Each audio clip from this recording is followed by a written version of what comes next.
हम बाबा के गुरुकुल में NCERT वसंत पाठ्य पुस्तक के चैप्टर 6 पार नजर के कहानी को पढ़ेंगे। इस कहानी के कहानीकार जयंत विष्णु नालिरकर जी हैं। जयंत विष्णु नालिरकर प्रसिद्ध भारतीय भौतिकी वैज्ञानिक हैं, जिन्होंने विज्ञान को लोकप्रिय बनाने के लिए अंग्रेजी, हिंदी और मराठी में अनेक पुस्तकें लिखी हैं। ये ब्रह्मांड के स्थिर अवस्था सिद्धांत के विशेषज्ञ हैं और फ्रेड हॉयल के साथ भौतिकी के हॉयल नालिरकर सिद्धांत के प्रतिपादक हैं। इनके द्वारा रचित एक आत्मकथा चार नगरातले माझे विश्व के लिए उन्हें सन 2014 में साहित्य अकादमी पुरस्कार से सम्मानित किया गया। तो अब कहानी को शुरू करते हैं। वह एक सुरंगनुमा रास्ता था। आम आदमी के लिए इस रास्ते से होते हुए जाने की मनाही थी, लेकिन छोटू ने एक दिन अपने पापा का सिक्योरिटी पास लिया और जा पहुंचा सुरंग में। फिर क्या हुआ? छोटू कितनी बार कहा है तुमसे कि उस तरफ मत जाया करो, फिर पापा क्यों जाते हैं उस तरफ रोज रोज? पापा को काम पर जाना होता है। रोजाना यही वार्तालाप हुआ करता था छोटू की माँ और छोटू के बीच। उस तरफ एक सुरंगनुमा रास्ता था और छोटू के पापा इसी सुरंग से होते हुए काम पर जाया करते थे। आम आदमी के लिए इस रास्ते से जाने की मनाही थी। चंद चुनिंदा लोग ही इस सुरंगनुमा रास्ते का इस्तेमाल कर सकते थे और छोटू के पापा इन्हीं चुनिंदा लोगों में से एक थे। आज छुट्टी थी और छोटू के पापा घर ही पर आराम फरमा रहे थे। नजर बचाकर चोरी छिपे छोटू ने पापा का सिक्योरिटी पास हथिया ही लिया और चल दिया सुरंग की तरफ। वैसे तो उनकी पूरी कॉलोनी ही जमीन के नीचे बसी थी। यह जो सुरंग नुमा रास्ता था, अंदर दिए जल रहे थे और प्रवेश करने से पहले एक बंद दरवाजे का सामना करना पड़ता था। दरवाजे में एक खांचा बना हुआ था। छोटू ने खांचे में कार्ड डाला, तुरंत दरवाजा खुल गया। छोटू ने सुरंग में प्रवेश किया। अंदर वाले खांचे में सिक्योरिटी पास आ पहुंचा। उसे उठा लिया। कार्ड उठाते ही दरवाजा बंद हुआ। छोटू ने चारों तरफ नजर दौड़ाई। सुरंगनुमा वह रास्ता ऊपर की तरफ जाता था, यानी जमीन के ऊपर का सफर कराने का मौका मिल गया था। मगर कहाँ, मौका हाथ लगते ही फिसल गया। सुरंग में जगह जगह लगाए निरीक्षक यंत्रों की जानकारी छोटू को नहीं थी, मगर छोटू के प्रवेश करते ही पहले निरीक्षक यंत्र में संदेहस्पद स्थिति दर्शाने वाली हरकत हुई। इतने छोटे कद का व्यक्ति सुरंग में कैसे आया? दूसरे निरीक्षक यंत्र ने तुरंत छोटू की तस्वीर खींच ली। किसी एक नियंत्रण केंद्र में इस तस्वीर की जांच की गई और खतरे की सूचना दी गई। इन सारी गतिविधियों से अनजान छोटू आगे बढ़ रहा था। तभी जाने कहां से सिपाही दौड़े चले आए। छोटू को पकड़कर वापस घर छोड़ आए। घर पर माँ छोटू का इंतजार कर रही थी। बस अब छोटू की खैरियत न थी। छोटू के पापा ना होते तो छोटू का बचना मुश्किल था। छोड़ो भी, मैं इसे समझा दूंगा। सब। फिर वह ऐसी गलती कभी नहीं करेगा। पापा ने छोटू का बचाव कर लिया। बोले, छोटू, मैं जहाँ काम करता हूँ ना, वह क्षेत्र जमीन से ऊपर है। आम आदमी वहाँ नहीं जा सकता, क्योंकि वहाँ के माहौल में जी ही नहीं सकता। तो फिर आप कैसे जाते हैं वहाँ? छोटू का सवाल लाजमी था।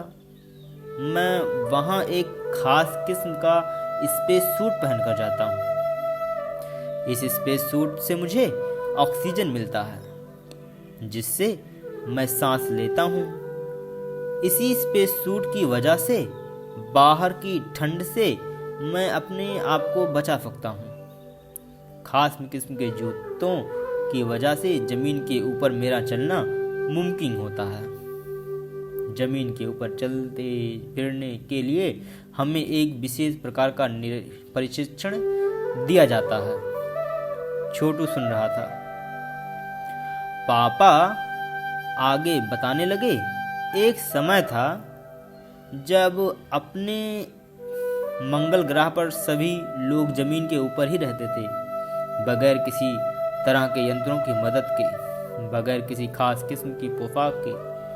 हमारे पुरखे जमीन के ऊपर रह रहे थे। लेकिन धीरे धीरे वातावरण में परिवर्तन आने लगा।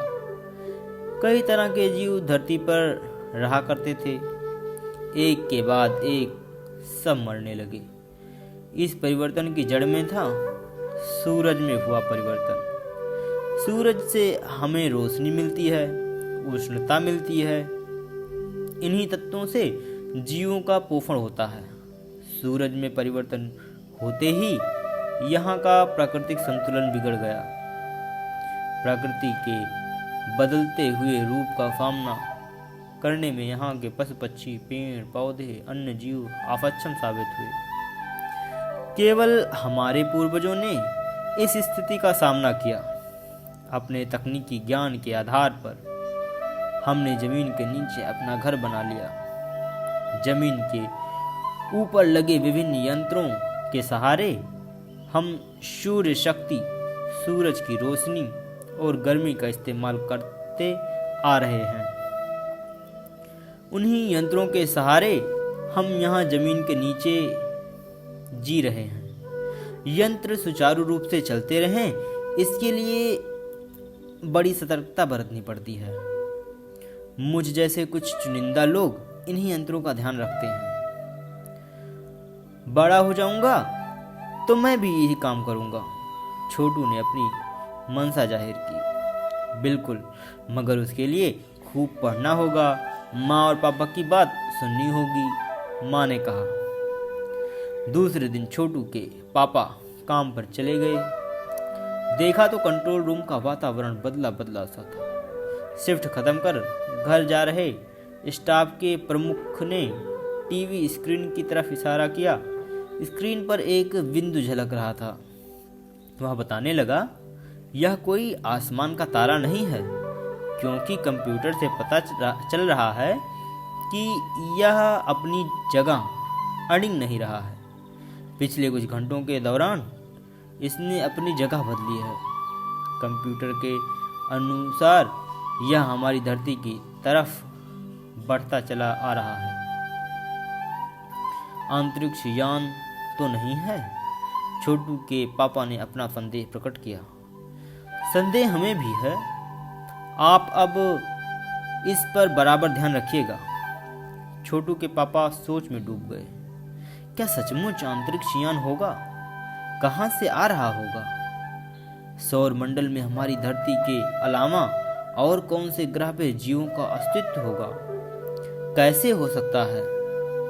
और अगर होगा भी तो क्या इतनी प्रगति कर चुका होगा कि अंतरिक्ष यान छोड़ सके? वैसे तो हमारे पूर्वजों ने भी अंतरिक्ष यानों, उपग्रहों का प्रयोग किया था, मगर अब हमारे लिए यह असंभव है। इसके लिए आवश्यक मात्रा में ऊर्जा तो हो। काश इस नए मेहमान को नजदीक से देखा जा सकता। हाँ, अगर वह इसी तरह आ रहा हो तब तो यह संभव हो सकेगा। देखें, अब अंतरिक्ष यान से एक यांत्रिक का हाथ बाहर निकला। हर पल उसकी लंबाई बढ़ती ही जा रही थी। छोटू के पापा ने अवलोकन जारी रखा। कॉलोनी की प्रबंध समिति भी बुलाई गई थी। अध्यक्ष भाफड़ दे रहे थे। हाल ही में मिली जानकारी से पता चलता है कि 2 अंतरिक्ष यान हमारे मंगल ग्रह की तरफ बढ़ते चले आ रहे हैं। इनमें से एक अंतरिक्ष यान हमारे गिर्द चक्कर काट रहा है। कंप्यूटर के अनुसार ये अंतरिक्ष यान नज़दीक के ही किसी ग्रह पे छोड़े गए हैं। ऐसी हालत में हमें क्या करना चाहिए? इसकी कोई सुनिश्चित योजना बनानी जरूरी है। नंबर 1, अपना क्या ख्याल है? कॉलोनी की सुरक्षा की पूरी जिम्मेदारी नंबर 1 पर थी। उन्होंने कुछ कागज समेटते हुए बोलना आरंभ किया। इन दोनों अंतरिक्ष यानों को जलाकर खाक कर देने की क्षमता हम रखते हैं, मगर इससे हमें कोई जानकारी हासिल नहीं हो सकती। अंतरिक्ष यान बेकार कर जमीन पर उतरने पर मजबूर कर देने वाले यंत्र हमारे पास नहीं हैं। हालांकि अगर ये अंतरिक्ष यान खुद ब खुद जमीन पर उतरते हैं तो उन्हें बेकार कर देने की क्षमता हमें अवश्य है। मेरी जानकारी के अनुसार इन अंतरिक्ष यानों में सिर्फ यंत्र हैं। किसी तरह के जीव इसमें सवार नहीं हैं। नंबर 1 की बात सही लगती है। नंबर 2 एक वैज्ञानिक थे। वह बोले, हालांकि यंत्रों को बेकार कर देने में भी खतरा है। इनके बेकार होते ही दूसरे ग्रह के लोग हमारे बारे में जान जाएंगे। इसलिए मेरी राय में हमें सिर्फ अवलोकन करते रहना चाहिए। जहाँ तक हो सके हमें अपने अस्तित्व को छिपाए ही रखना चाहिए, क्योंकि हो सकता है जिन लोगों ने अंतरिक्ष यान भेजे हैं वह कल को इनसे भी बड़े सक्षम अंतरिक्ष यान भेजें। हमें यहाँ का प्रबंध कुछ इस तरह रखना चाहिए जिससे इन यंत्रों को यहाँ गलतफहमी हो कि इस जमीन पर कोई भी चीज इतनी महत्वपूर्ण नहीं है कि जिससे वह लाभ उठा सके। अध्यक्ष महोदय से मैं यह दरखास्त करता हूँ कि इस तरह का प्रबंध हमारे यहाँ किए जाएं। नंबर 3 सामाजिक व्यवस्था का काम देखते थे।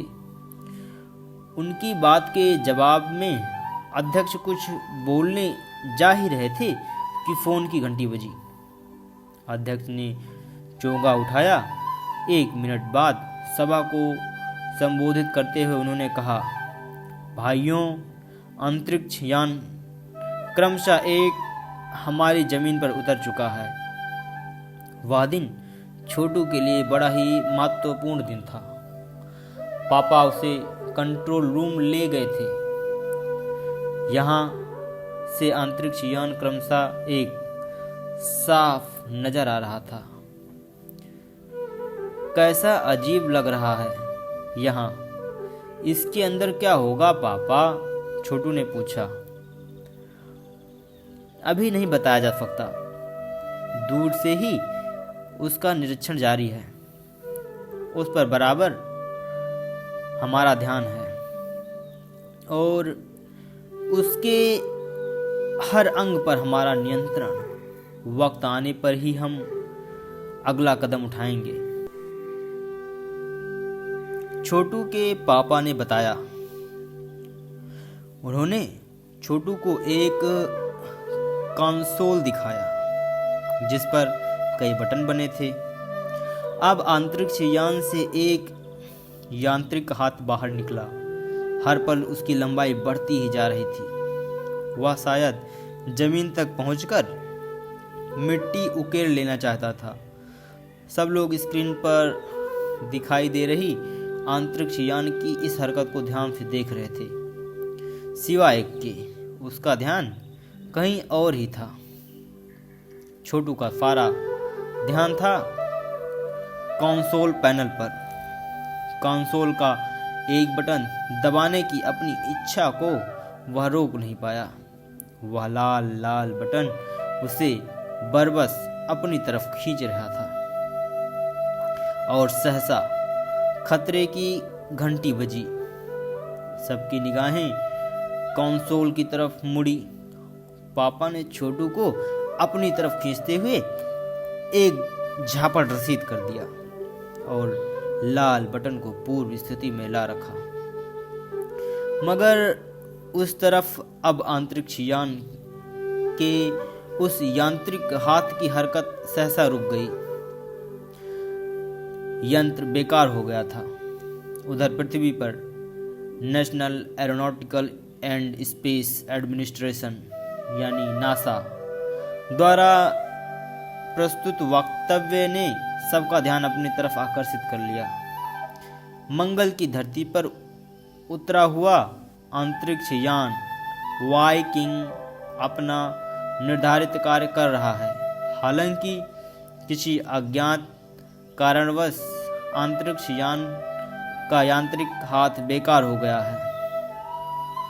नासा के तकनीशियन इस बारे में जांच कर रहे हैं तथा इस यांत्रिक हाथ को दुरुस्त करने के लिए प्रयास भी जारी है। इसके कुछ ही दिनों बाद पृथ्वी के सभी प्रमुख अखबारों ने छापा। नासा के तकनीशियनों को रिमोट कंट्रोल के सहारे वाइकिंग को दुरुस्त करने में सफलता मिली है। यांत्रिक हाथ ने अब मंगल की मिट्टी के विभिन्न नमूने इकट्ठा करने का काम आरंभ कर दिया है। पृथ्वी के वैज्ञानिक मंगल की इस मिट्टी का अध्ययन करने के लिए बड़े उत्सुक थे। उन्हें उम्मीद थी कि इस मिट्टी के अध्ययन से इस बात का पता लगाया जा सकेगा कि क्या मंगल ग्रह पर भी पृथ्वी की तरह जीव सृष्टि का अस्तित्व है। यह प्रश्न अभी भी एक रहस्य है। तो हमारी कहानी यहाँ पे समाप्त होती है और अब हम प्रश्न अभ्यास को कर लेंगे। हम इसमें सिर्फ आपको डायरेक्शन देंगे, आपको इसे स्वयं से करना है। तो कहानी से पहला प्रश्न देख लेते हैं। छोटू का परिवार कहाँ रहता था? जैसा कि हमने कहानी में पढ़ा, छोटू का परिवार मंगल ग्रह पर बने भूमिगत घरों में रहता था। ठीक है, तो हम अगले क्वेश्चन की ओर बढ़ते हैं। छोटू को सुरंग में जाने की इजाजत क्यों नहीं थी? पाठ के आधार पर लिखो। तो क्यों नहीं थी? हम लोगों ने भी पढ़ा है, क्योंकि उस सुरंग से जमीन पर जाने का रास्ता था। आम आदमी को इस रास्ते से जाने की मनाही थी। और मनाही क्यों थी? क्योंकि वो वहाँ पे सरवाइव नहीं कर सकता था। ठीक है, तो हम अगले क्वेश्चन की ओर बढ़ते हैं। क्वेश्चन नंबर हमारा 3 है।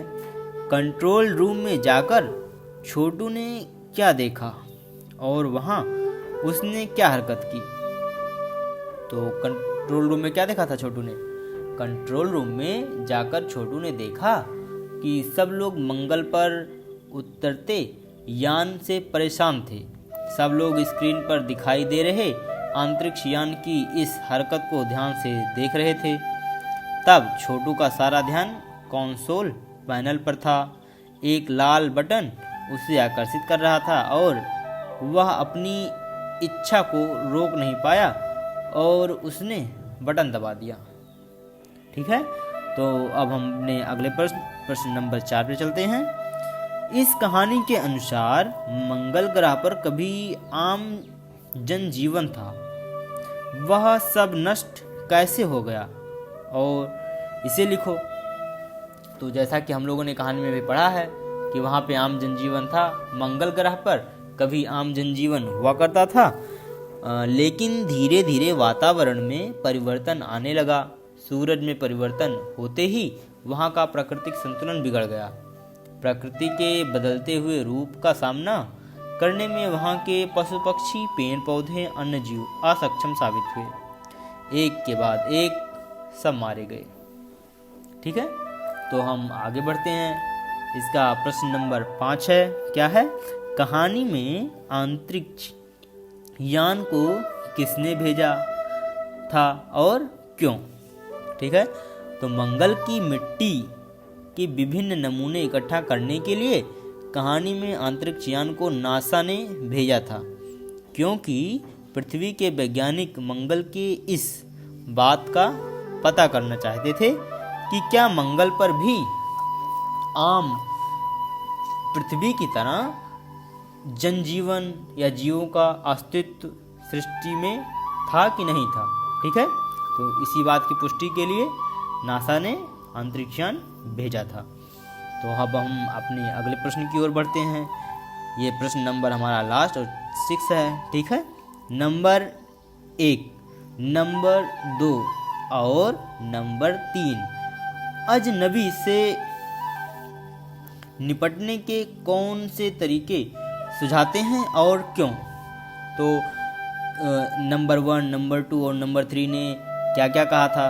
ठीक है, तो नंबर 1 ने कहा कि अंतरिक्ष यानों के बेकार से करने से कोई लाभ नहीं होगा। ठीक है, इससे हमें जानकारी प्राप्त करना और भी कठिन हो जाएगा। इसके अनुसार यान जीव रहित है, इसीलिए इसने उनके ग्रह को कोई खतरा नहीं है। नंबर 2 ने भी नंबर 1 के समर्थन करते हुए कहा कि यंत्र बेकार कर देने से इस ग्रह के लोग हमारे बारे में जान जाएंगे। ठीक है, इसलिए हमें सिर्फ अवलोकन करते रहना चाहिए। और नंबर 3 ने क्या कहा था? नंबर 3 ने अपने अस्तित्व को छिपाए रखने के महत्व पर जोर देते हुए कहा कि हमें कुछ एक प्रबंध करना चाहिए ताकि यान भेजने वाले को लगे कि इस ग्रह में कुछ खास नहीं है। तो ठीक है, अब हम आगे बढ़ते हैं। इसमें कहानी से आगे के प्रश्न को आप स्वयं करेंगे। ठीक है, और अनुमान और कल्पना को भी आपको स्वयं ही करना है। अब हम बात करेंगे भाषा की बात की। तो इसके पहले प्रश्न को देख लेते हैं। वार्तालाप शब्द वार्ता और आलाप के योग से बना है। वहाँ वार्ता के अंत का आ और आलाप के आरंभ का आ मिलने से जो परिवर्तन हुआ है उसे संधि कहते हैं। नीचे लिखे कुछ शब्दों में किन शब्दों की संधि है? तो हमें क्या करना है कि हमें इन शब्दों में किस शब्दों की संधि है, जिस प्रकार आ की संधि ऊपर वाले में है। जैसे यहाँ पे लिखा है शिष्टाचार, श्रद्धांजलि, दिनांक, उत्तरांचल, सूर्यास्त, अल्पाहार। तो सबसे पहले हम देख लेते हैं शिष्टाचार में। तो शिष्टाचार जिन शब्दों से मिलकर बना हो क्या है? शिष्टा प्लस आचार। तो इसमें आ शब्द की संधि है। ठीक है, श्रद्धांजलि कैसे बना है? श्रद्धा प्लस अंजलि। अगला देख लेते हैं दिनांक, दिन प्लस अंक, दिनांक। इसमें भी आ की संधि है। उत्तरांचल, उत्तर प्लस आंचल। सूर्यास्त कैसे बना है? सूर्य प्लस अस्त। अल्पाहार कैसे मिलकर बना है? अल्प और आहार से मिलकर बना है। ठीक है, तो ये हमारा पहला प्रश्न हो गया। दूसरे प्रश्न पर चलते हैं। कार्ड उठाते ही दरवाजा बंद हुआ। यह बात हम इस तरीके से भी कह सकते हैं जैसे कि कार्ड उठाया, दरवाजा बंद हो गया। ध्यान दो कि दोनों वाक्यों में क्या अंतर है। ऐसे वाक्यों के 3 जोड़े आप स्वयं सोचकर लिखो। ठीक है, तो इसी प्रकार आपको 3 जोड़े लिखना है। इसमें हम आपको कुछ बता दे रहे हैं, आगे का आप स्वयं करेंगे। ठीक है, तो पहला देख लेते हैं। शिक्षक के आते ही शोर बंद हो गया। जैसे ही शिक्षक आए शोर बंद हो गया। ठीक है, दूसरा देख लेते हैं। चोर के जाते ही पुलिस आई। इसका मतलब क्या हुआ? जैसे ही चोर गया पुलिस आ गई। और अगला देख लेते हैं। घर पहुंचते ही बिजली चली गई। जैसे ही घर पहुंचा बिजली चली गई। ठीक है, बिजली मतलब क्या होती है? Electricity, light. ठीक है, तो चली गई। इसी प्रकार आप 1-2 सोचकर कमेंट बॉक्स में जरूर लिखेंगे। ठीक है, तो अगले प्रश्न की ओर बढ़ते हैं हम। प्रश्न नंबर हमारा 3 है। छोटू ने चारों तरफ नजर दौड़ाई, छोटू ने चारों तरफ देखा। उपयुक्त वाक्यों में समानता होते हुए भी अंतर है। मुहावरे वाक्यों को विशिष्ट अर्थ देते हैं। ऐसा ही मुहावरा पहली पंक्ति में दिखाई देता है। नीचे दिए गए वाक्यांशों में नज़र के साथ अलग अलग क्रियाओं का प्रयोग हुआ है जिनसे मुहावरे बने हैं। इनके प्रयोग से वाक्य बनाओ। तो यहाँ पे पहला क्या दिया है? नज़र पड़ना। दूसरा क्या है? नज़र रखना। तीसरा क्या है? नज़र आना। और चौथा क्या है? नज़रें नीचे होना। तो हम पहला देख लेते हैं। नज़र पड़ना। मेले में अचानक मेरी नज़र सोहन पर पड़ी। इसी प्रकार आप और भी बना सकते हैं। ठीक है, जैसे अचानक मेरी नज़र सोन पापड़ी पे पड़ी। ठीक है, तो दूसरा क्या है? नज़र आना। मेरी आंखों से आजकल कम नज़र आता है। तीसरा देखते हैं, नज़र रखना। परीक्षा हॉल में हर विद्यार्थी पर नज़र रखनी पड़ती है। अगला देखते हैं, नज़रें नीची होना। बेटे की करतूत से माता पिता की नज़रें नीची हो गई। तो आप ऐसी करतूत नहीं करेंगे जिससे आपके माता पिता की नज़रें नीची हो जाएं। ठीक है, तो ये हमारा यहाँ पे तीसरा प्रश्न समाप्त हुआ। अब हम चौथे प्रश्न की ओर बढ़ेंगे। हमारा चौथा प्रश्न क्या है, देख लेते हैं। नीचे एक ही शब्द के 2 रूप दिए गए हैं। एक संज्ञा है और दूसरा विशेषण है। वाक्य बनाकर समझाओ और बताओ कि इनमें से कौन से शब्द संज्ञा हैं और कौन से विशेषण हैं। आकर्षण। ठीक है, तो पहला क्या है हमारा? आकर्षण, आकर्षक। दूसरा क्या है? प्रेरणा, प्रेरक। तीसरा क्या है? प्रभाव, प्रभावशाली। और चौथा क्या है? प्रतिभाशाली और प्रतिभा। ठीक है, तो उत्तर इसका देख लेते हैं क्या होता है। आकर्षक क्या है? एक विशेषण है। यह तस्वीर बहुत आकर्षक है। आकर्षण क्या है? संज्ञा है। इस तस्वीर में बहुत आकर्षण है। प्रभाव, प्रभाव क्या है? संज्ञा है। उनका अपने क्षेत्र में प्रभाव है। ठीक है, जैसे गांव में कहते नहीं है कि उनका अपने क्षेत्र में प्रभाव है। नेताजी का उनके क्षेत्र में प्रभाव है। ठीक है, दूसरा क्या है? प्रभावशाली। ये क्या है? विशेषण है। वह इस क्षेत्र में प्रभावशाली व्यक्ति है। ठीक है, हम तीसरा देख देते हैं अपना। प्रेरणा। प्रेरणा क्या है? संज्ञा। प्रेरणा है संज्ञा।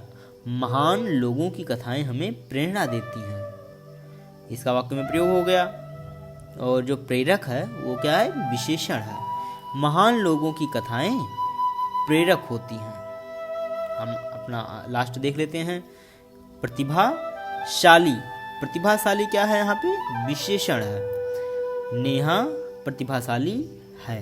ठीक है, तो जो आपके क्लास की नेहा है वो क्या है? प्रतिभाशाली है। ठीक है, और प्रतिभा इसमें क्या है? संज्ञा है। नेहा में प्रतिभा है। तो यहाँ पे हमारा ये चैप्टर समाप्त होता है। यहाँ तक हमारे साथ बने रहने के लिए आप सभी का बहुत बहुत धन्यवाद। Next chapter, next video.